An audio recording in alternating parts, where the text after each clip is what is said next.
Guillaume Roux, donc je suis responsable des projets européens au pôle SCS. Je suis en ce moment d'ailleurs au pôle SCS, très content de revenir après 2 mois de confinement. Donc je suis avec Nadira Lepagno qui est en charge aussi des projets au pôle SCS, et avec Daniel Tawil-Jamo, si je l'ai bien prononcé, Daniel, c'est ça? C'est parfait, merci. Du cabinet Inextenso Innovation Croissance, donc qui est partenaire du pôle SCS sur l'action d'accompagnement des PME au montage des projets européens qu'on va vous présenter dans ce webinaire. Bonjour à toutes et à tous. Voilà. Donc, avant de commencer, je voulais présenter quelques petits détails d'ordre légal et pratique, puisque dans le cadre de la RGPD, je dois vous informer que ce webinaire est enregistré, mais qu'en aucun cas vos noms ne seront communiqués sans votre accord, bien sûr. Donc pour le confort de tous, les micros sont coupés durant le webinaire. Si vous avez des questions, il y a un module questions qui est disponible. Donc vous pouvez les poser quand vous voulez. On essaiera d'y répondre au fil de la présentation pour la rendre le plus dynamique possible. Et donc on va faire cette présentation à deux avec Daniel. On va essayer de se relayer sur certains aspects. Et dernier point, donc à la fin de la présentation, normalement un questionnaire devrait se présenter à vous, sur votre appréciation du webinaire et sur votre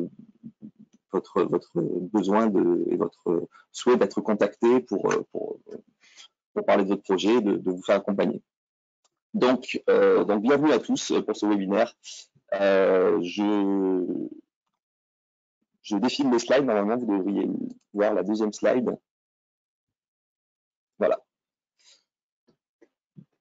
Daniel, je te laisse introduire. Voilà, merci Guillaume. Voilà, donc juste quelques infos au niveau là sur les instruments européens. Donc il y en a plusieurs. Il y a des instruments collaboratifs, non collaboratifs. Nous aujourd'hui, voilà Guillaume, on a décidé de vous parler des instruments qui sont vraiment à destination des PME, qui sont conçus pour ça. Alors bon voilà, comme dans tous les instruments de financement, il y a des avantages, des inconvénients. Donc ce qui est bien avec les instruments européens, c'est qu'ils sont très bien financés. Donc on ira dans les détails après avec Guillaume. Donc tout d'abord, ils ont des taux de financement très intéressants et les montants sont élevés. Voilà, donc là, la compensation, c'est que donc il y a beaucoup de monde qui y répond, et pas qu'au niveau français évidemment, mais au niveau européen. Donc c'est très compétitif. Les taux de succès sont moins élevés que pour des instruments français. Et puis ils sont aussi plus difficiles à monter. Voilà, il faut trouver de la cohérence. Ils sont complexes dans leur dans leur mise en forme, dans leur dans la construction des projets, dans la cohérence avec la stratégie de l'entreprise. Voilà, il faut qu'il y ait vraiment ce qu'on appelle le storytelling. Voilà, il faut qu'on donne vraiment l'impression que les entreprises qui candidatent sont dans une phase, on va dire, de success story. Voilà, et puis bien sûr, il y a la partie rédaction en anglais, bon, qui n'est pas la plus compliquée, mais qu'il faut aussi prendre en compte. Donc du coup, ces instruments sont peu accessibles. Voilà, pour vous donner une idée au niveau des entreprises françaises, donc les entreprises françaises, elles se situent au 3e rang des bénéficiaires du programme H2020, d'accord, avec 11% environ des subventions reçues. Derrière l'Allemagne et le Royaume-Uni, le Royaume-Uni qui va continuer à participer malgré le Brexit. Donc les entreprises françaises ont un taux de retour de 0,68. Donc qu'est-ce que ça veut dire? C'est-à-dire que la France, lorsqu'elle met 1 euro dans le panier européen, eh bien, elle en récupère 68 centimes. Voilà. Donc contrairement aux Espagnols, voilà, lorsqu'ils mettent 1 euro, ben, ils en récupèrent 1,1 et les Pays-Bas 1,5. Voilà, donc ils sont plus efficaces que nous. Donc ça ne tient qu'à nous, on va dire, voilà, à être aller chercher ces subventions. Voilà, donc l'argent ne tombe pas du ciel, il faut aller le chercher. Donc ça, c'est à nous de le faire. En ce qui concerne les taux de réussite au niveau français, ce qui est un peu paradoxal, c'est qu'on a des bons taux de réussite en moyenne. On est parmi les mieux classés en Europe. Donc voilà, il n'y a pas de raison qu'on ne participe pas davantage, avec un taux un peu plus faible sur la zone région sud. Voilà. Donc ça nous amène au constat que voilà, il y a une nécessité voilà, de mieux informer sur les instruments, parce que c'est vrai du fait qu'ils soient peu accessibles et les entreprises sont assez réticentes à y aller. C'est dommage parce que voilà, par rapport à des instruments français, le gap en termes de construction n'est pas beaucoup plus élevé. Donc pourquoi ne pas tenter? Et mais bien sûr, voilà, ils sont pas aussi simples que ça quand même, et donc il y a quand même une nécessité de les accompagner.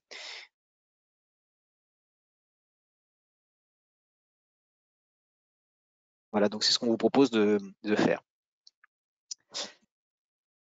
Ok, merci Daniel. Donc, effectivement, mieux informer et mieux accompagner, donc c'est le sujet de notre webinaire. Donc, mieux informer, donc là on a choisi, notre webinaire il est destiné aux PME et au financement de la R&D pour les PME.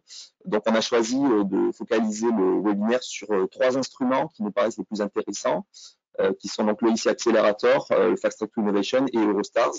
On ne va pas parler volontairement des autres instruments de type les projets collaboratifs H2020 thématiques. Il y en a une pléthore. Ils sont plus ou moins accessibles. On les couvre nous dans nos réunions d'information au pôle SCS. On va pas focaliser dessus parce qu'ils sont plus compliqués, ils sont plus ponctuels, ils sont thématiques. Donc là, on va focaliser sur des instruments qui sont ce qu'on appelle bottom-up, donc qui n'ont pas de sujet ouvert, enfin de sujet fermé plutôt, qui ont des sujets ouverts, donc qui appellent à n'importe quel sujet d'innovation, et surtout qui sont récurrents dans le temps, c'est-à-dire que on retrouve des dates à des deadlines qui reviennent en moyenne tous les 4 ou 6 mois, quoi, selon les appels. Donc ça, c'est la première partie de ce webinaire. Et la deuxième partie, on va vous présenter l'offre d'accompagnement qu'on a montée en partenariat avec une extension innovation croissance qui est destinée d'abord aux PME du pôle SCS. Voilà, donc je vais commencer par parmi les 3 instruments, par le plus attractif, c'est l'instrument PME, en anglais SME Instrument, qui a changé de nom. Enfin, on trouve encore le terme instrument PME ou SME Instrument sur le site de la Commission européenne. Donc, on va garder les autres termes. Hein. On va parler ici accélérateur, instrument PME, c'est la même chose. Donc, c'est un instrument qui est très compétitif, qui attend des projets de PME individuels. Donc, le partenariat est possible, mais l'esprit de cet instrument, c'est vraiment de financer des PME de façon individuelle, à la différence des 2 autres instruments que je vais vous présenter juste après. Donc pareil, je l'ai dit, c'est des sujets ouverts, tout sujet d'innovation, que ce soit de la microélectronique, de l'IA pour la santé ou de l'IoT pour l'industrie, c'est complètement éligible. Ça finance des actions de développement et d'industrialisation, voire même de mise sur le marché et de développement international, pour des projets qui ont prouvé donc un niveau de maturité technologique suffisant. Donc on parle de TRL, Technology Readiness Level.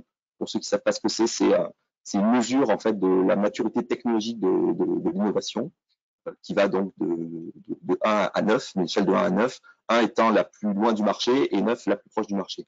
Donc là, on attend des projets de TRL6 donc, qui ont été, dont la preuve de concept a été démontrée, qui attendent voilà, cette étape de développement industrialisation. C'est des projets qui durent de 1 à 2 ans, et c'est là le gros intérêt, c'est que on peut se faire financer en tant que PME individuel entre 500 et 2,5 millions d'euros de subventions, qui représentent 70% des dépenses et 25% d'indirect. Autant dire que c'est entre 500 et 2,5 millions de subventions, toute taxe comprise, j'allais dire. Donc, c'est-à-dire, vous touchez cette somme-là pour faire votre développement et industrialisation. Avec en plus la nouveauté. Oui, une petite précision, voilà, Guillaume, sur ce point-là, juste sur ça. Donc effectivement, c'est l'accélérateur, on va dire, c'est un peu la star des instruments à destination des PME. C'est pour ça qu'on commence par celui-là. Le taux de subvention, c'est le plus élevé. Alors, vous avez 70% voilà, de subvention de coûts directs, plus ce qu'on appelle les overheads, c'est les 25%. Ce qui fait qu'en moyenne, vous arrivez à un taux de financement qui est entre 82 et 85%. Voilà. Jusqu'à DTRL, voilà, donc ce qui est très, très intéressant, jusqu'à DTRL voilà, 8. Donc là, c'est uniquement de la subvention. Avec une nouvelle particularité, voilà, je pense que Guillaume, c'est ce que tu t'apprêtais à dire, et on pouvait aussi intégrer de l'equity dedans, voilà, pour aller jusqu'à TRL 9 avec des montants ici qui sont encore plus élevés. Tout à fait, Daniel. Possibilité de lever jusqu'à 15 millions, et également la possibilité et même le fait de se faire accompagner ensuite par des experts européens sur le business développement, les aspects organisationnels, la recherche d'autres financements si vous n'avez pas levé des fonds dans ce cadre-là, la coopération et aussi tout l'aspect leadership, donc développement de personal skills pour on va dire le développement de l'entreprise. Alors, on a une question concernant la subvention, à savoir si elle est plafonnée au fonds propres. Non. Non. Alors, c'est écrit, c'est mon point suivant là. On le voit dans la slide. Aucune condition de capacité financière. Voilà, vous n'avez pas la partie, voilà, vous n'avez pas la demande ici contrairement aux instruments français notamment, vous avez une demande de fonds propres. En revanche, voilà, ce qu'il faut savoir, c'est que, étant donné que vous n'êtes pas financé à 100%, on demandera dans les dossiers d'expliquer comment est-ce que vous allez financer le reste. Voilà. Donc ça peut être par des levées de fonds par ailleurs, ça peut être sur d'autres projets ou des fonds que vous avez de trésorerie qui vous permettent de financer le reste. On vous demandera l'explication. Par contre, on vous aurez pas cette contrepartie de fonds propres. En ce qui concerne le lien avec les levées de fonds, alors sur cet instrument, voilà, ce qu'on demande, c'est vraiment une success story. Donc si voilà, vous avez déjà récemment, on va dire, opéré des levées de fonds, que vous êtes sur le point d'en lever, il y a un effet de traction. Donc ça, c'est plus engageant pour la commission, puisque voilà, ça prouve qu'il y a déjà des investisseurs qui vous ont fait confiance. Et ce qu'il faut savoir aussi, ce qui est intéressant pour vous, c'est que lorsque, donc ça c'est les statistiques de la commission qui l'indiquent, en fait les projets gagnants à l'EXA Accelerator, on s'aperçoit que pour 1 euro investi par la commission, il y a 4 euros supplémentaires, enfin 3 euros supplémentaires qui sont amenés par des investisseurs privés. C'est-à-dire une fois que vous avez gagné cet accélérateur, ça attire l'œil des investisseurs. Et donc au final, il y a un effet de traction qui fait que vous êtes encore plus gagnant. Voilà. Donc il y a cet effet un peu de levier qui est intéressant. Qui est intéressant pour les entreprises qui remportent cet instrument. Très bien, merci Daniel. Donc les critères donc de sélection là, c'est effectivement c'est l'innovation qui doit être une innovation de rupture, hein, pas une innovation simplement incrémentale. Le niveau d'excellence Voilà. est très très important. Un projet crédible et des risques maîtrisés, et surtout un impact à l'international, en particulier en Europe, donc montrer comment l'innovation va résoudre des enjeux d'envergure européenne. Voilà, exactement. Juste pour abonder dans ton sens, ce qu'attend ici la Commission, c'est vraiment des entreprises qui ont la capacité de supporter un développement, pas seulement en France, mais aussi à l'échelle européenne, voire internationale. Donc on attend vraiment ici des entreprises qui soient capables, grâce à leur innovation de rupture, de damer le pion à la concurrence américaine ou chinoise. Voilà. Donc là, on cherche vraiment des innovations de rupture. Et ce qui fait le succès ici on y reviendra, hein, ce qui fait ici le succès d'un dossier, c'est pas non seulement cette innovation et puis le projet, mais c'est aussi l'entreprise. Hein, voilà. Donc il faut bien avoir en tête que ces instruments, ce qui fait qu'on est gagnant, c'est pas parce qu'on a seulement un bon projet, mais aussi parce que derrière on a une équipe, voilà, on a une entreprise qui est bien structurée, qui a une stratégie, qui connaît bien son marché, qui connaît bien ses concurrents. Voilà, donc c'est tout un ensemble. On a une autre question, à savoir s'il faut être adossé à un partenaire industriel. Non, pas de partenariat obligatoire. Voilà. Donc ici, voilà, c'est l'instrument spécifique en fait. C'est un instrument monopartenaire. Donc la PME, ben, vous êtes toute seule à participer. C'est vous qui menez votre projet. Vous pouvez également avoir des partenaires dans ce type de projet sous la forme de sous-traitance. Ceci dit, voilà, la sous-traitance, elle représentera une enveloppe budgétaire minoritaire par rapport à la vôtre. Donc c'est vous vraiment qui portez ce projet-là. Donc, pas besoin d'avoir des partenaires industriels. En revanche, ce qui fait aussi qu'on a un instrument ici qui est gagnant. Comme son nom l'indique, l'instrument, c'est un accélérateur. Voilà, donc il doit accélérer votre mise sur le marché. Et donc, ce qui fait que vous allez atteindre le marché plus facilement, c'est que vous avez déjà ce qu'on appelle des early adopters, c'est-à-dire des entreprises, des grands groupes, des organisations qui ont des lettres d'intention, qui vous connaissent déjà et qui, en sortie de projet ou en cours de projet, vont tester ou acheter ensuite votre solution. Voilà. Exactement. Donc, bon, pour finir avec les autres éléments de cet instrument, le time to grant, ce qu'on appelle le time to grant, c'est le temps à partir duquel vous soumettez la proposition et le moment où vous signez le grant agreement, qui est la convention qui vous lie à la Commission européenne, la convention de subvention. Il est de 6 mois sur cet instrument, ce qui est quand même relativement rapide pour H2020, puisque on est sur des time to grant de 8 à 9 mois sur des projets, plus gros projets type des projets collaboratifs classiques qu'on avait l'habitude de voir avant l'arrivée de cet instrument. Donc le revers de la médaille, c'est effectivement le taux de succès. Hein, vous voyez la petite coupe, signifie le taux de succès, c'est ça c'est 5%. Donc 5% de taux de succès, ça peut être, comment dire, ça peut faire peur. Il faut savoir que beaucoup d'entreprises qui sont lauréates de cet instrument ont fait plusieurs soumissions, donc il est toujours possible de resoumettre en augmentant ses chances, puisque vous avez quand même on appelle un ESR, Evaluation Summary Report, qui vous permet de voir quels sont vos points faibles et de retravailler votre proposition. Et comme l'instrument il est durable dans le temps et qu'il y a des dates limites qui s'enchaînent, il va continuer.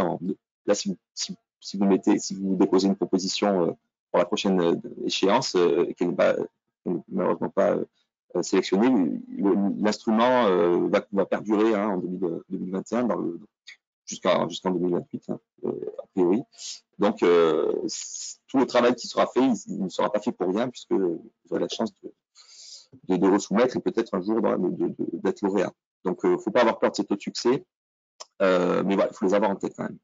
Dernière chose à savoir sur cet instrument, et là, je pourrais aussi te laisser commenter, Daniel, il y a c'est une sélection en 2 étapes, puisqu'il y a un dossier écrit d'une trentaine de pages et une présélection qui se fait pour un oral à Bruxelles. Donc, en ce moment, je crois qu'il y a des oraux qui se passent aujourd'hui. Ouais, mais c'est pas à Bruxelles, là, c'est en conf call. Probablement comme nous en webinaire. Ouais. Et voilà, il faudra prévoir, j'espère qu'on pourra tous y aller, d'aller à Bruxelles pour faire des oraux si vous êtes sélectionné. Et en fait, cet oral, c'est des slides. Il faut avoir préparé des slides qui sont en fait le pitch. Oui, voilà, exactement. C'est un pitch que vous remettez. Alors, ça a un peu changé par rapport à ce qui se faisait avant. C'est-à-dire que le pitch, on le soumet maintenant que le dossier et on ne peut plus le changer après. Donc, il faut bien le préparer aussi à la date de soumission du dossier. Et donc, voilà, donc il y a une présélection du dossier écrit, hein, c'est une trentaine de pages. Et lorsque vous êtes présélectionné, vous avez ensuite un pitch face à des experts de la commission qui dure en principe une demi-heure. Hein, donc vous avez la présentation classique, hein, la présentation du dossier, puis ensuite un jeu de questions-réponses. Voilà. Et puis là, en général, il est de bon ton que 2 personnes de l'entreprise y aillent, donc en général le dirigeant, le CEO et puis le CTO, on va dire la personne plus en charge de la R&D. Voilà, ça montre qu'il y a une implication de l'entreprise et que vous avez vraiment envie de gagner. Voilà. On a une question concernant les startups. Les startups n'ont aucune chance d'avoir ce financement compte tenu des conditions. Non, je dirais pas ça. Alors, c'est vrai que non, là vous êtes c'est un peu dur comme question. Non, non, non. Et alors, c'est vrai que cet instrument, il est à destination, on va dire, des PME, mais les startups peuvent bien sûr y participer. Donc, enfin, nous, on en monte aussi pour des startups. Hein, voilà. Donc, ensuite, il y a une zone grise, hein, ce qu'on peut appeler voilà la PME et la startup. Mais bon, voilà, les startups peuvent bien sûr y participer et puis peuvent voilà, puis gagnent également. Hein. Donc voilà. Et c'est d'autant plus vrai justement parce que les startups, elles sont dans cette dynamique de levée de fonds. Donc l'instrument ici, il est tout à fait pertinent. Voilà, ce qu'il faut, c'est que voilà, il y a startup et startup, donc il faut quand même que ce soit une startup voilà, qui déjà, voilà, si une Une startup, équipe. voilà, si une startup, voilà, de 2 ou 3 personnes, voilà, très nouvellement créée, où il y a 6 mois, non, là, non. Bon, si c'est une startup qui commence à avoir des produits avec une bonne équipe d'une vingtaine, d'une dizaine, d'une quinzaine de personnes, bon, c'est tout à fait jouable. Hein. Ok. Donc prochaine échéance pour cet instrument, le 7 octobre 2020. On va le reprendre après en résumé. Donc s'il n'y a pas d'autres questions sur le IC Accelerator, enfin il peut y en avoir encore hein, jusqu'à la fin du webinaire, pas de souci. On passe sur le deuxième instrument sur lequel on veut focaliser ce webinaire et notre accompagnement, c'est le Fast Track to Innovation.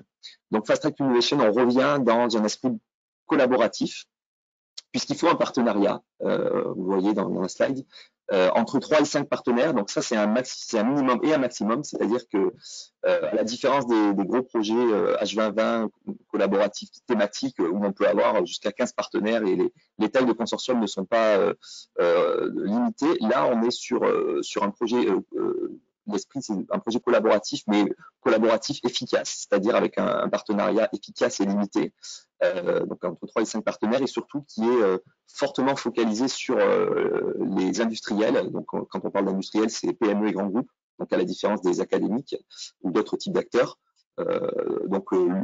Cet instrument attend un minimum de 3 partenaires industriels ou que 60% du budget soit alloué aux partenaires industriels, donc PME et grands groupes. Donc de la même façon que le IC Accelerator, les sujets sont ouverts. Hein, il n'y a pas de sujet imposé. Il faut être dans l'esprit des innovations européennes. Et il faut avoir une innovation bien sûr excellente, c'est dans les critères, mais pas de sujet imposé. L'objectif donc c'est le développement et le lancement accéléré sur le marché de produits innovants. L'idée c'est de commercialiser le produit 3 ans après le démarrage du projet. Donc se situer sur un niveau de maturité technologique de 6 à 8, enfin entrée 6 et sortie 8. Des projets de 1 à 2 ans avec jusqu'à 3 millions d'euros de subventions pour l'ensemble du partenariat qui sont financés différemment selon si vous êtes une entité qui fait du profit, donc industriel, ou une entité qui n'est pas à but lucratif, ce qui peut être le cas des universités, enfin des académiques.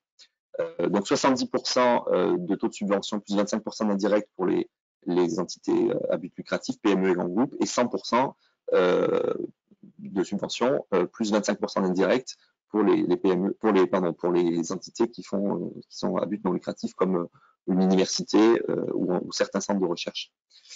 Donc les critères, c'est toujours là on revient sur les critères plutôt que vous connaissez peut-être si vous connaissez les projets collaboratifs H2020, donc excellence, impact, implémentation, mise en œuvre en français. Donc là, il y a quand même une vérification de la capacité financière. Si vous êtes le coordinateur et que vous demandez plus de 500 000 euros de subvention, là, la Commission européenne fait une vérification de votre capacité financière, donc principalement des ratios, on regarde des ratios de solvabilité, plusieurs types de ratios, vos propres sur vos dettes, ce genre de choses, pour voir si vous êtes capable de mener à bien le projet et de payer les partenaires, puisque vous recevez l'argent et vous payez les partenaires. Donc c'est ça, la Commission veut se prémunir contre un risque de défaut de votre part. Le time to grant, il est de la même façon, hein, ce temps entre le dépôt de la proposition et la signature du contrat est de 6 mois, comme sur l'instrument PME. Il porte bien, là, on est quand même sur un projet collaboratif, donc c'est un peu plus complexe à mettre en œuvre, mais on est sur un projet fast track, donc qui se met en œuvre rapidement. Donc on est sur un time to grant assez limité encore. Les taux de succès sont aussi assez drastiquement faibles, comme sur l'instrument PME, mais de la même façon, c'est un instrument qui est récurrent dans le temps, donc la possibilité de retravailler le partenariat, de retravailler le projet, de l'améliorer significativement. On a une première question sur Oui. ce dispositif. Compte tenu de la crise actuelle, est-ce que la communauté européenne prévoit d'être plus souple dans les phases de sélection et de financer beaucoup plus de projets, notamment sur des thématiques considérées aujourd'hui comme stratégiques, MedTech par exemple? Alors, il n'y a pas, enfin, comment dire, les budgets, les enveloppes budgétaires qui ont été allouées aux instruments FTI qu'on voit actuellement, Eurostar, voilà, les enveloppes n'ont pas été augmentées, donc ce sont toujours les mêmes. Alors en revanche, voilà, et c'est sûr qu'il y a des sujets, on va dire, qui sont plus trendy, voilà. Donc c'est sûr que si vous avez un sujet voilà, qui peut traiter d'une solution face au Covid-19 ou des solutions, voilà, etc. Alors, effectivement, vous aurez peut-être une prime, on va dire, une prime à la sélection, mais il n'y a pas de budget supplémentaire qui a été alloué. Juste en ce qui concerne le fast track to innovation. Voilà, par rapport au SM instrument, donc on est à peu près dans les mêmes critères. Donc bon, avec la différence qu'il y a une prime là ici au primo accédant, c'est-à-dire que voilà, si c'est, on va dire, c'est plus apprécié si une entreprise qui n'a jamais participé à des programmes européens participe au FTI en premier. Bon, maintenant, si vous avez fait avant un Eurostar ou un accélérateur et que vous avez un bon projet, vous ne serez pas refusé, hein, évidemment. Mais bon, on va dire c'est plutôt pour un instrument qui souhaite attirer justement les entreprises qui n'ont jamais fait de projet européen. Voilà, la différence, on va dire, au-delà de la forme, etc., du partenariat et du dossier, la différence de fond que vous avez entre un FTI et un accélérateur, c'est le côté collaboratif. Donc pour vous, qu'est-ce que ça peut apporter? Ce qu'il faut savoir, c'est du coup que comme vous êtes plusieurs, ça vous permet d'accéder à des briques technologiques d'un de vos partenaires, d'accord? Du coup, si vous n'avez pas toutes les cartes en main, vous pouvez partager ça. Vous partagez également en effet les risques, hein. Et puis vous pouvez également fournir une solution à l'un de ses partenaires. On peut imaginer que dans le consortium, puisque là dans le consortium il peut aussi y avoir des grands groupes, un de ces grands groupes, un de ces industriels intègre votre solution. Voilà, donc on va dire dans l'esprit, c'est, on va dire, l'avantage voilà de ce type d'instrument collaboratif. Et effectivement, également, vous pouvez via cette collaboration avec des organisations qui sont pas dans le même secteur que vous, hein, puisque là le FTI il encourage la participation de consortia, on va dire multidisciplinaires. Ça peut vous permettre aussi d'accéder à des nouveaux marchés ou des marchés que vous n'avez pas forcément visés du fait de votre cœur de métier. Voilà, donc ça vous permet d'élargir votre scope business de ce point de vue-là. Donc il y a aussi il y a aussi, on va dire, dans le fond, au-delà on va dire du dossier, dans le fond, au point de vue de votre stratégie ou votre roadmap de développement, d'intégrer ces tiers et de gagner des parts de marché ou d'intégrer des briques technologiques via cet instrument. Tout à fait, merci Daniel.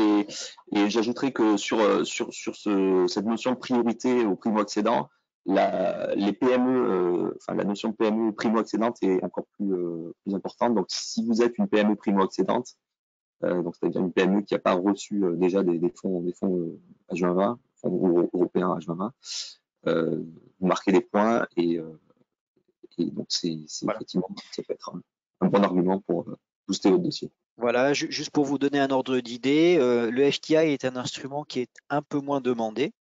Donc voilà, si vous voulez un accélérateur, vous avez vous avez à chaque session environ à peu près, dans les grandes lignes, on va dire à peu près 1000 dossiers, hein, entre 1000, 1200, 1300 dossiers, alors que le FTI, c'est plutôt 300, 400 dossiers. Voilà. Donc, parce que voilà, ça nécessite des partenariats, c'est plus pour des entreprises, on va dire, industrielles.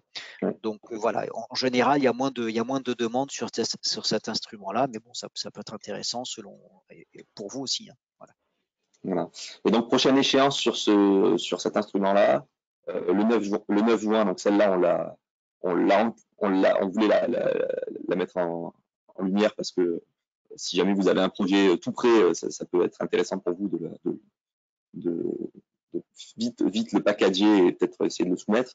Sinon la deadline que nous on vise dans le cadre de l'accompagnement qu'on va vous présenter, c'est le 27 octobre. Donc qui laisse suffisamment de temps pour s'organiser, peut-être même voir chercher des partenaires si besoin. Donc, voilà, si effectivement vous avez déjà bon, un consortium, enfin, là, qui peut se monter très rapidement, donc on va dire quasiment d'ici la semaine prochaine, voilà, ou voilà, déjà un projet bien ficelé, vous avez déjà l'idée, vous savez comment vous allez le construire, et qu'il ne reste plus qu'à le rédiger, donc ça peut être jouable. Et encore, ça va être un peu tendu. Par contre, voilà, sinon ça paraît pas réaliste. Là, on vous vendrait du rêve et ce serait voilà, ce serait pas réaliste de vous proposer de soumettre un dossier à cette date-là. Ok, très bien. Donc on va passer au dernier instrument de ce webinaire, toujours pour les PME. Donc c'est Eurostars. Donc là on sort du contexte H2020 puisque Eurostars c'est pas, il y a une participation de la Commission européenne, mais c'est pas un instrument qui est fourni, qui est organisé par la Commission européenne. C'est une initiative européenne de plusieurs pays qui est plus large que les pays de l'Union européenne. Je ne vais pas faire la liste de tous les pays qui participent au programme Eurostars, mais on trouve des pays exotiques. Ouais, voilà, alors il y a les pays de l'Union, voilà, il y a les pays de l'Union, mais vous avez aussi des pays européens hors Union, la Norvège, la Suisse, Norvège, ouais. voilà, Norvège, Suisse, Israël, Islande. Et ouais. voilà, et puis des pays associés au programme H2020, donc Israël, la Turquie, et puis également le Canada, voilà.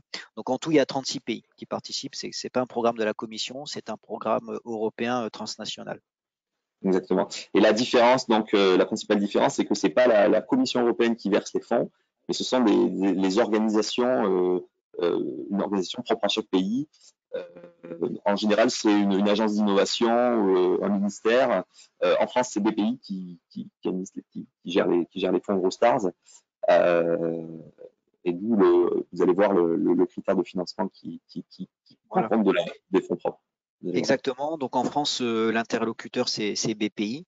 Voilà, donc c'est l'agence nationale qui gère voilà ce programme-là. Et donc voilà, comme l'a dit Guillaume, en fait, c'est un programme transnational, mais qui est abondé par la Commission. Donc 75% des fonds sont apportés par les agences nationales pour la France BPI, et il y a un abondement de 25% de la Commission. Voilà. Exactement.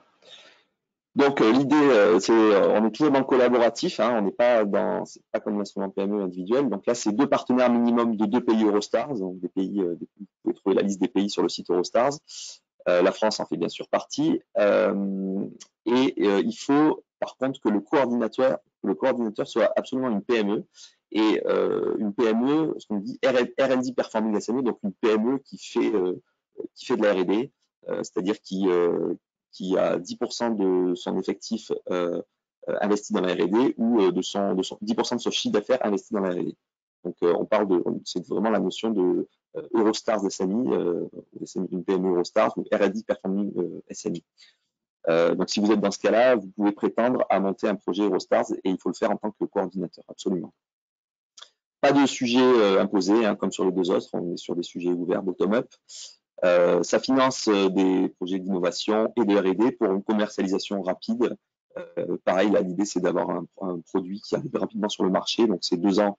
Eurostars, c'est 2 ans après la fin du projet. Le niveau de TRL, c'est le même que sur FTI, Fast Track Innovation, donc c'est de 6 à 8.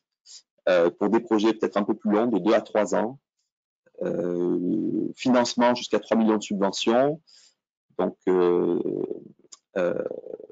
il faut que 50% de l'enveloppe soit répartis aux PME du consortium. Hein. Vous pouvez avoir vous pouvez faire par exemple un projet avec un centre de recherche, mais il faut que vous ayez au moins 50% du budget.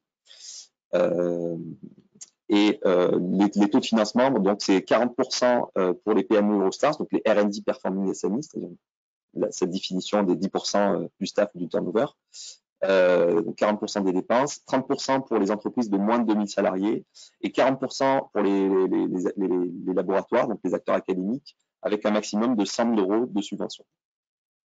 Donc, voilà, vous voyez juste pour, vas-y, oui, Daniel. pardon, Guillaume. Voilà, juste pour compléter. Donc, effectivement, là, en ce qui concerne les taux de subvention, c'est un projet collaboratif, donc au minimum de 2 PME, de 2 pays de Eurostar.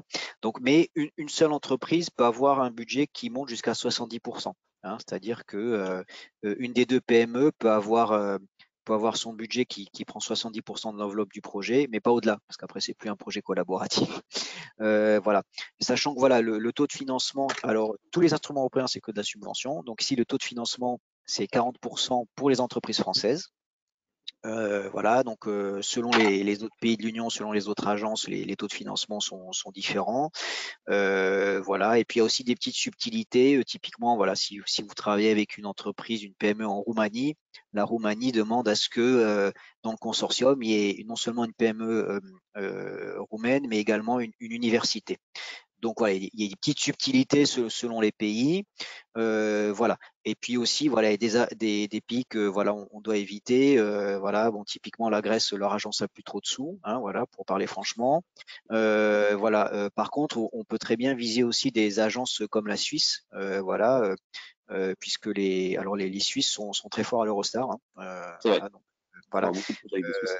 Voilà, on travaille avec les Suisses et puis voilà, et puis d'autres pays aussi. Voilà, donc pour dérisquer le projet, il faut bien vérifier en avance que voilà que les agences nationales bénéficient toujours de fonds dans leur enveloppe prévue dans l'Eurostar. Voilà.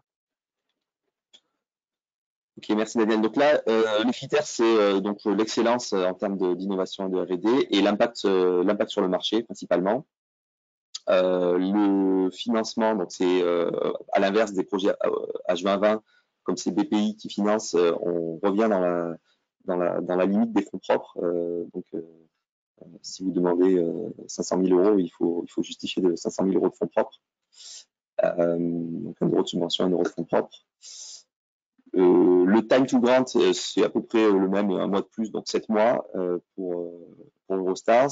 Le taux de succès, en revanche, est bien supérieur, hein, puisque c'est des projets qui sont quand même moins demandés, puisque les taux de subvention sont moins élevés. Donc là, on remonte plutôt à 30% estimé environ de taux de succès. Voilà, exactement, 30% enfin, pour les entreprises françaises. Voilà.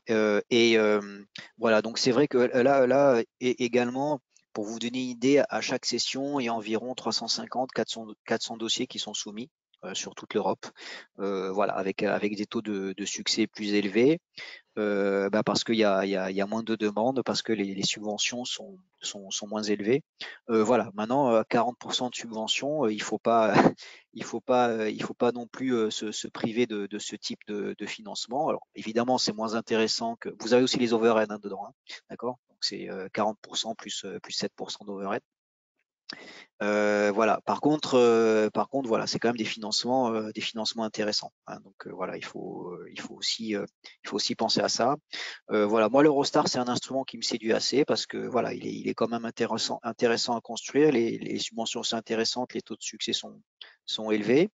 Et puis aussi, une petite différence au niveau du dossier par rapport à l'accélérateur au FTI où vous avez des dossiers de 30 pages, hein, il faut rédiger, hein, donc sous Word et puis ensuite vous uploadez en PDF.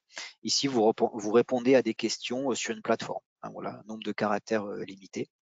Donc il y a différentes sections avec des questions et puis vous répondez à des questions sur la plateforme, mais vous retrouvez toujours dans l'esprit voilà cet aspect d'excellence et d'innovation, même si en pratique on est un peu moins disruptif sur un Eurostar qu'un accélérateur en FTI, mais vous retrouvez toujours cette notion d'excellence scientifique, d'impact et d'implémentation. Voilà. Pour tous ces instruments, ce qui fait, voilà, pour revenir un peu dessus, ce qui fait le succès des dossiers, c'est toujours l'excellence scientifique et voilà comment vous vous situez au-dessus de l'état de l'art, au-dessus de la concurrence, et aussi l'aspect marché et impact. Voilà, quel est votre marché? Est-ce que vous connaissez bien votre marché? Quels sont les concurrents? Qu'est-ce qui fait que vous êtes meilleur que les concurrents? Voilà, donc c'est un ensemble et il n'y a pas que l'aspect technique qui doit être creusé. Ok, merci Daniel. Et donc, pour celui-là, la prochaine échéance, c'est le 3 septembre. Donc, je récapitule les échéances des trois programmes, des trois instruments qui nous intéressent. Donc, le Fast Track to Innovation le 9 juin, mais on considère qu'il est quand même beaucoup trop proche pour préparer quelque chose si vous n'avez rien de prêt. Donc, le 3 septembre, Eurostars, le 7 octobre pour le IC Accelerator, instrument PME, et le 27 octobre pour Fast Track to Innovation. Donc, j'en viens à l'offre d'accompagnement qu'on vous propose, qui est donc une offre qu'on propose avec le cabinet d'extension Innovation Croissance, dans laquelle on va travailler en binôme avec Inextenso. Donc, le pôle, on va se charger de la partie qualification et orientation, concept et partenariat, et la partie aide à la soumission et aux aspects administratifs. Voilà. Oui, voilà. Alors pour revenir un peu sur le contenu de l'offre, donc voilà, là ce que vous avez à l'écran en bleu, on va dire, c'est le pôle SCS qui prend en charge. La partie en noir, c'est plus notre cabinet, sachant bien sûr que voilà, sur toutes ces étapes-là, ce ne sont pas des étapes cloisonnées. C'est-à-dire que nous aussi, on regardera un peu où est-ce que ça en est de la qualification, puis on va vous dire pourquoi. Et puis aussi, bien sûr, le pôle LCS regardera aussi où est-ce que ça en est lors des phases de rédaction. Donc, ce qui fait que, voilà, on vous parlera aussi de nos taux de succès, voilà, après, lorsqu'on vous présentera un peu voilà, qui on est, nous. Ce qui fait qu'on a des meilleurs taux de succès, malheureusement pas 100%. Voilà, on ne peut pas avoir des taux de succès de 100%, mais ils sont plus élevés. Ce qui fait qu'on a des meilleurs taux de succès, et ce qui est une étape fondamentale, c'est la qualification du projet. Donc voilà. Donc nous on va travailler avec le pôle LCS sur une grille de diagnostic qui se basera notamment sur sur notre expérience, notre expertise. Typiquement, si vous connaissez le concours iLab de BPI, donc nous notre cabinet est expert et évaluateur, voilà. Et donc on s'est bien qualifié, on va dire, les innovations. Donc on en a fait plusieurs centaines, plus de 400 je crois. Donc voilà, donc cette grille de diagnostic, elle va nous permettre vraiment de bien qualifier. Voilà, si au départ on a un projet qui, à notre avis, ça n'engage que nous, mais qui, à notre avis, voilà, a des chances de gagner. Donc suite à ça, voilà, on va identifier l'instrument. Donc parmi les trois, selon vos besoins. Et puis aussi, l'idée, c'est de voilà, si on pense que voilà, peut-être les instruments européens ne sont pas adaptés, peut-être une réorientation vers des instruments français. Donc c'est pas un échec, c'est juste que voilà, du point de vue de la maturité, c'est pas le bon moment où il y a des voilà, et rien n'empêche ensuite d'y penser pour l'année d'après. Voilà, donc et ensuite on validera bien les éléments existants, c'est-à-dire voilà, est-ce que vous disposez de tous les éléments qui nous permettront de construire le dossier. C'est-à-dire sur est-ce que vous avez formalisé déjà un business plan, est-ce que vous avez déjà fait des études de marché, est-ce que vous avez déjà des early adopters, voilà, est-ce que votre projet est bien, vous avez déjà une bonne idée de projet, voilà, voilà, parce que l'idée c'est pas de se lancer dans un montage de projet qui prend du temps pour vous et puis pour nous aussi, et puis de ne pas le gagner. L'idée c'est d'avoir des projets gagnants parce que vous allez être déçus et puis nous aussi. Ensuite, voilà, une fois qu'on a bien qualifié ce projet-là, on va, voilà, donc le pôle ECS avec vous va définir le projet. On fera aussi une analyse un peu des forces et des faiblesses pour savoir quels sont les points forts et puis aussi quels sont les points faibles sur lesquels il faut appuyer et puis éventuellement améliorer. Donc le pôle SCS aussi vous aidera, Guillaume, arrête-moi si je me trompe, mais vous aidera aussi à construire votre partenariat. Ouais, tout à fait. On a un réseau de partenaires, voilà, et une expérience là-dedans. Voilà, exactement. Et puis ils ont un beau réseau. Voilà, on vous décrira ça après. Enfin, Guillaume vous décrira ça après. Bien sûr, ici aussi, on peut vous aider de ce point de vue-là. On le fera bien volontiers. Voilà. Et l'idée, c'est de définir le projet avec une petite, ce qu'on appelle une concept note, c'est-à-dire voilà, de formaliser un peu quels sont les objectifs, ce que vous voulez atteindre, et puis aussi de faire le partenariat. Ensuite, on va dire, on rentre dans le dur de la rédaction du projet. Donc nous, ce que l'on dans notre offre d'accompagnement, eh ben, on vous aide à rédiger. Hein, voilà. Donc nous, on rédige aussi. Hein. Voilà. Enfin, on rédige, c'est surtout nous qui rédigeons d'ailleurs. Dans le cas de projets collaboratifs, on coordonne le projet. Parce qu'on va dire le montage de projet collaboratif, on va dire c'est le projet dans le projet. Hein. C'est-à-dire qu'il faut bien, faut réaliser toute la cohérence dans la rédaction, relever les inputs, collecter les données, voilà, rédiger, faire la jonction entre les partenaires. Donc ça, on va dire, c'est le mettre de l'huile dans le moteur. Hein. Donc c'est nous qui faisons ça. On valorise aussi la rédaction parce que voilà, il y a des termes qu'il faut utiliser vis-à-vis de la commission. Il y a des buzzwords des buzzwords qu'il faut savoir utiliser au bon moment. Il faut savoir apporter de la cohérence, un fil rouge. Voilà, donc tout ça, ça fait partie de ce qu'on vous apporte. Et puis aussi, on va vous challenger sur des choses qui vous paraissent évidentes. Et puis en fait, vis-à-vis d'un reviewer, celui qui va expertiser vos dossiers, ce sera peut-être pas forcément clair. Donc nous, le fait d'être en dehors, on va dire, de votre expertise au quotidien, ça nous permet d'avoir ce recul et puis aussi dans la mesure du possible, de valoriser, on va dire, au mieux votre innovation et puis comment on peut la présenter pour que ce soit un dossier gagnant. Bien sûr aussi, on construit le budget, voilà, on analyse votre plan d'affaires, votre roadmap, votre plan de développement. Donc voilà, il ne s'agit pas pour vous d'arriver avec un dossier ficelé, sinon on n'aurait qu'une valeur ajoutée.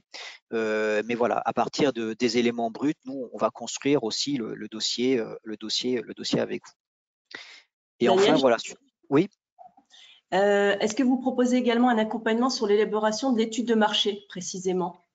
Alors, je vais vous dire un peu, nous, on fait des études de marché. Nous, en tant que cabinet de conseil, on fait des études de marché. Par contre, il ne faut pas voir l'instrument comme un moyen de faire l'étude de marché. Voilà. Lorsqu'on monte un projet, on part du principe que les éléments marché sont connus. Alors peut-être pas à 100%, il y a peut-être des choses à affiner, bien sûr. Voilà, et nous aussi, on peut vous aider à améliorer ça. Mais voilà, on ne souhaite pas monter des projets avec une entreprise, une PME qui connaît pas son marché, qui sait pas à qui elle va vendre, qui connaît pas son pricing, parce que dans ce cas-là, il faut faire une étude de marché en amont. Et donc là, on sort dans le cadre de la prestation qu'on vous propose aujourd'hui avec le pôle SCS. Mais voilà, sinon, vous pouvez faire des études de marché avec nous, ça nous fera plaisir, ou avec d'autres. Voilà, mais c'est faisable. Voilà, tout à fait. Je ne sais pas si j'ai répondu à votre question. Je pense que oui. D'accord. On vous dit oui, merci. D'accord, voilà, c'est ça. Bon, voilà, c'est ça. Oui, ce qu'il faut voir dans ces instruments-là, donc ce qu'on n'a pas précisé aussi, c'est que c'est très structurant pour vous, parce que des fois, on a un projet un peu dont les contours sont pas forcément bien définis. Voilà, et puis on ne sait pas très bien où on va. Est-ce qu'on vise plutôt un marché A, un marché B, un marché C? Donc en fait, ces instruments-là, et c'est vrai que même si c'est pas un apport direct de cette démarche, nous on le voit souvent avec les clients avec lesquels on travaille. Lorsqu'on monte ce projet-là, leur feedback, l'un de leurs premiers feedbacks, c'est de dire effectivement, ça nous a aidé à mieux structurer notre démarche, à mieux nous structurer notre plan d'affaires, à mieux structurer notre business model, à mieux structurer notre vision du marché, etc. Parce qu'il y a un effort du coup qui est fait pour construire le dossier que vous n'avez pas pris le temps de faire par ailleurs. Voilà. Donc c'est un avantage aussi de cette démarche-là. Et enfin, voilà, sur la partie dépôt du dossier, donc là, voilà, c'est le pôle LCS qui fera ça, puisqu'il y a un certain nombre de choses à faire en ligne sur les parties administratives et dépôts en ligne. Voilà. Exactement. Donc je pense que ce qu'il faut. Désolée, encore une question sur le TRL. Oui. Peut-on demander un de ces financements si on est à TRL 5 et on passe au TRL 6 durant la phase d'examen du dossier? Alors, il faut que au moment, voilà, je vois un peu ce que vous voulez dire, c'est-à-dire qu'au moment du dépôt du dossier, vous n'avez pas forcément le TRL 5, et puis voilà. Alors, en ce qui concerne par exemple l'accélérateur, on vous demande d'avoir un niveau de TRL 5, c'est-à-dire que l'accélérateur, il va vous aider à franchir les étapes TRL 6, 7 et 8. D'accord? Donc ça, donc voilà, vous ne pouvez pas présenter un accélérateur si vous êtes à TRL 3 ou 4. Enfin, c'est voilà. Et ce qu'il y a, c'est que ce que l'on constate dans les montages de dossiers, c'est que effectivement, on peut avoir des entreprises ou des PME qui disent non, non, c'est bon, le TRL, on va y arriver, on est sur le point de l'avoir. Et puis lorsqu'en fait, on a besoin des informations techniques sur les preuves de concept, on ne les a pas forcément. Donc c'est plus difficile à monter, c'est plus difficile à convaincre. Alors voilà, on va dire, j'ai un peu une réponse de Gascon, quoi, mais voilà, c'est quand même plutôt conseillé d'avoir un niveau TRL 5 avant de déposer le dossier, parce qu'après c'est plus compliqué. Voilà. Il y a une petite précision qui vient d'être ajoutée en disant ma question était en particulier pour FTI. D'accord. Alors le FTI, il vous demande d'aller en sortie de projet entre TRL 6 voire 8. D'accord. Donc, avant de déposer le FTI, vous pouvez être un TRL inférieur à 6, TRL même jusqu'à TRL 4, voilà, ça suffit, quoi. Si vous êtes un TRL 1 ou 2, non, évidemment, non. Mais voilà, ensuite, parce que le gap à franchir, il sera trop long. Sachant que là, vous pouvez partir d'un TRL plus bas par rapport au FTI. Pourquoi? Parce que la collaboration avec les autres partenaires va vous permettre justement d'accéder à des briques techno qui vous permettront d'évoluer vers ce TRL6 que vous n'aurez pas pu atteindre seul par ailleurs. Voilà. J'espère avoir répondu. Merci. Voilà, donc s'il n'y a pas d'autres questions, je propose qu'on avance parce qu'il ne reste plus beaucoup de temps. Donc juste pour dire que cette offre, elle est quand même de A à Z. Donc vous êtes quand même vraiment pris en charge depuis le début jusqu'à la soumission. Donc si vous n'avez pas d'expérience de montage de projet, je vous recommande vraiment de la faire. Voilà, donc on a bâti un petit rétro-planning quand même pour pas faire les choses dans la précipitation. On voudrait que les phases de qualification concernant les EXC accélérateurs, en fait concernant les deux premiers instruments, à part le FTI, puis qui a une deadline qui est plus tard, soit voilà entre le début et la moitié du mois de juin. Et ceci afin de pouvoir bâtir un partenariat si besoin, de pouvoir démarrer la rédaction au début de l'été et avoir donc un premier draft avant les dates limites. Donc là, on a bâti voilà, un calendrier vraiment très prévisionnel qui vous donnera une idée des dates prévisionnelles sur lesquelles il faudra nous solliciter si vous voulez faire cet accompagnement. Je passe Voilà. peut-être vite sur ça. Ouais, voilà. Juste pour dire qu'en fait, on va dire là, c'est le planning idéal, voilà, pour le construire de manière sereine, voilà. Alors, évidemment, si vous prenez une décision un peu plus tard, on vous dira pas non. Mais voilà, l'idée, c'est que voilà, c'est des instruments, voilà, ou des dossiers qui nécessitent un peu de réflexion et puis de temps de notre part et puis aussi un peu de votre temps, évidemment. Donc voilà, donc pour le construire de manière sereine, c'est mieux de l'étaler dans le temps parce que voilà, ensuite vous n'avez pas que ça à faire. Donc voilà, il faut que vous puissiez consacrer un peu de temps et pas forcément précipiter les choses au dernier moment parce que le dossier il sera aussi de moins bonne qualité puisqu'on aura moins pris le temps de le faire. Quelques mots rapides sur nous, voilà. Donc Inextinso Innovation Croissance, donc voilà, on fait partie du groupe nous Inextinso. voilà, qui fait 4500 personnes en France, qui surtout voilà, surtout des experts comptables, des aspects financiers. Nous, Inextinctio Innovation Croissance, on est, on va dire, la filiale innovation du groupe. On est une centaine de personnes réparties dans plusieurs bureaux en France. Donc le siège est à Sophia Antipolis. Donc pour vous donner une idée, on fait à peu près 1000 missions par an. Donc bon, avec toute mission, pas que du montage de projet, hein, ça peut être aussi des études de marché, des benchmarks, de la stratégie, voilà. Bref. Voilà, 1 millier de missions par an. Alors surtout à destination des startups. Voilà, on parlait justement des startups et des PME, des ETI, et on compte aussi parmi nos clients un tiers des entreprises du CAC 40. Voilà. Donc nous, le type de mission que l'on fait, donc c'est évidemment le montage de projets, donc le financement d'innovation, ce qui inclut aussi le crédit impôt recherche, les études de marché, voilà, on parlait d'études de marché, les benchmarks, études de filière, études stratégiques, roadmap, on fait aussi de la levée de fonds. Et ce qui fait aussi une différence par rapport à d'autres, c'est qu'on est le broker exclusif en France de l'Agence spatiale européenne, voilà, pour le transfert des technologies. Et on est également le leader du consortium, voilà, Eurofusion, pour le transfert de technos qui viennent de la fusion nucléaire.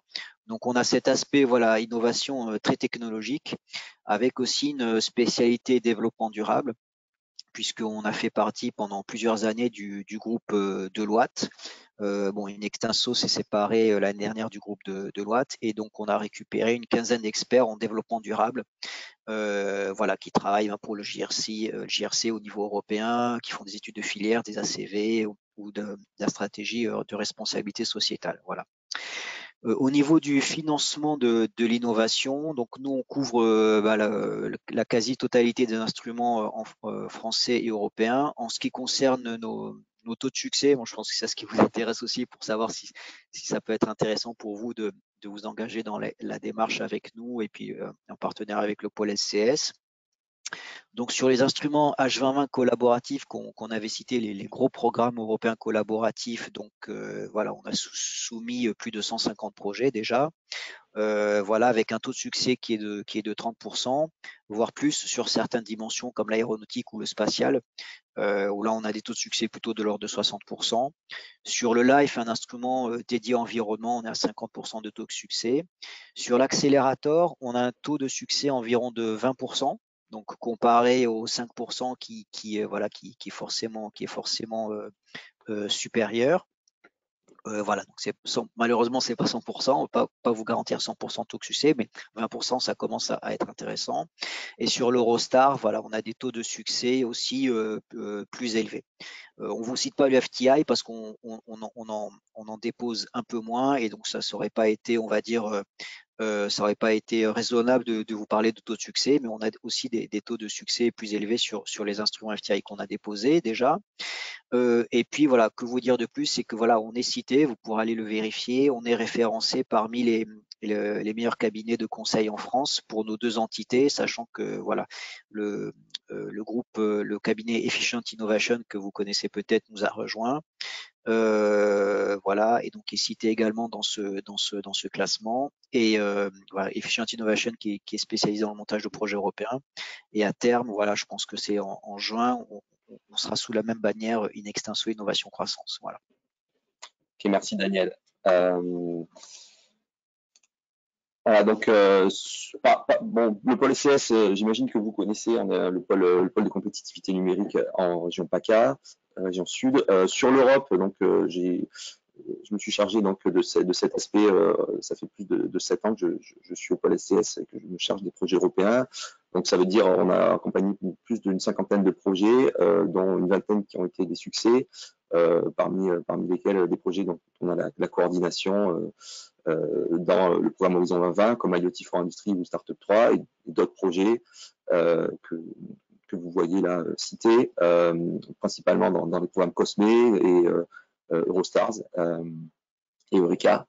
Donc tout ça, on l'a fait aussi avec nos partenaires. On a plus de 40 partenaires en Europe qui sont principalement des clusters numériques ou marché, santé, transport, industrie, qui nous permettent donc rapidement de trouver vos partenaires industriels pour vos projets grâce à une proximité, grâce à une bonne connaissance de leurs écosystèmes. Donc ça, je pense qu'il faut bien avoir en tête. On est vraiment force de proposition sur l'aspect partenariat. Donc j'en viens à l'offre tarifaire de cet accompagnement qu'on vous a décrit. Donc c'est une offre qu'on commercialise à 5 000 € hors taxe pour une partie fixe et 30 000 € de prime au succès et qui demande bien sûr d'être adhérent au pôle SCS pour l'année en cours.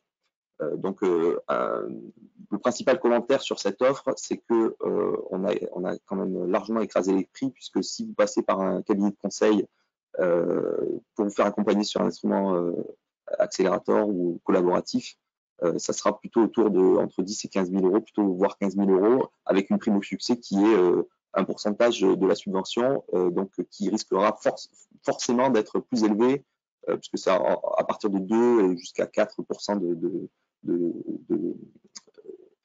sur la tranche variable hein, de subvention, la prime au succès. Donc 30 000 €, voilà, ça reste la fourchette basse. Voilà. Ce qu'on aimerait partager avec Guillaume, avec vous, voilà, c'est que nous, voilà, étant membre du pôle SCS, nous, on a vraiment fait un effort sur le prix ici, sur la partie fixe.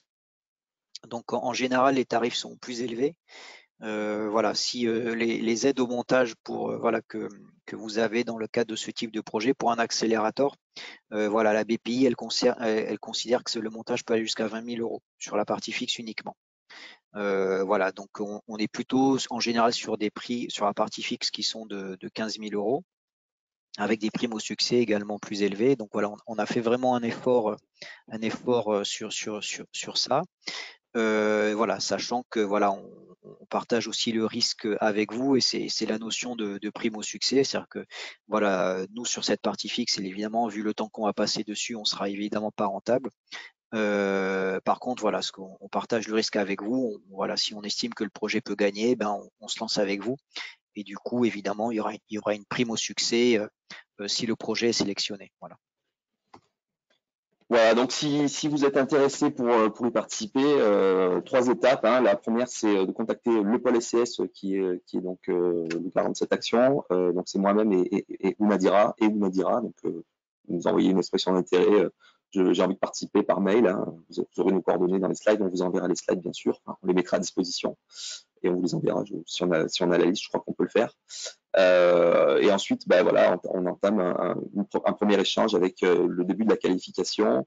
Premier échange donc sur votre idée de projet, voir si elle colle avec l'un des 3 instruments qu'on a présentés, voir un peu quels sont les éléments existants disponibles, comme l'a décrit Daniel dans la partie processus d'accompagnement, et voir surtout si le rétro-planning est respecté, c'est-à-dire si vous ne nous demandez pas un accompagnement à une semaine à la dernière minute, voilà, parce que voilà, ce sera plus compliqué. Voilà. Sachant que nous, voilà, juste s'il y avait plusieurs demandes de projets, voilà, nous on a la capacité, on a la force de frappe de mener plusieurs projets à la fois. Voilà, il faut juste qu'on arrive à étaler la charge selon nos différentes agences. Voilà. Mais s'il faut mener 10 projets en même temps, on a la capacité de le faire. Évidemment, ce ne seront pas les mêmes équipes qui travailleront sur plusieurs projets pour des raisons évidentes de conflit d'intérêts. Donc voilà, les équipes qui vous aideront à construire ces dossiers-là, elles seront entièrement dédiées à ce montage de dossiers et pas à d'autres dossiers sur les mêmes appels d'offres, évidemment. Et voilà. Et donc on vous demandera de contractualiser avec le pôle SCS. C'est le pôle SCS qui se charge garant de cette action-là. Nadira, tu voulais dire quelque chose? Pas du tout. Voilà, donc on a terminé. Donc je vous remercie beaucoup pour votre attention. Comme je vous l'ai dit, il devrait y avoir un questionnaire qui s'affiche. Donc si vous pouvez prendre le temps d'y répondre, ça nous serait très utile. Si vous avez encore des questions, Nadira, si tu vois quelques questions qui défilent à l'écran, on peut prendre encore 3-4 minutes pour y répondre, étant donné qu'on a commencé un peu plus tard. Et je pense que sinon, voilà, vous avez nos coordonnées, vous les avez vues. Et, alors, je sais pas comment on va. le partage des slides, en tout cas, j'ai vu une question sur le partage des slides, donc on les enverra aux participants et on le mettra aussi disponible sur notre site web. Et l'enregistrement du webinaire sera aussi disponible. On n'a plus de questions, Guillaume. On n'a plus de questions, donc c'est parfait. Merci beaucoup pour votre attention. Et, merci beaucoup. J'espère à bientôt. Voilà pour l'aventure d'un montage de projet et puis évidemment gagner quoi. Voilà, on sera ravis de travailler avec vous. Exactement. Merci beaucoup. Merci, Nadira. À bientôt. Au revoir. Au revoir.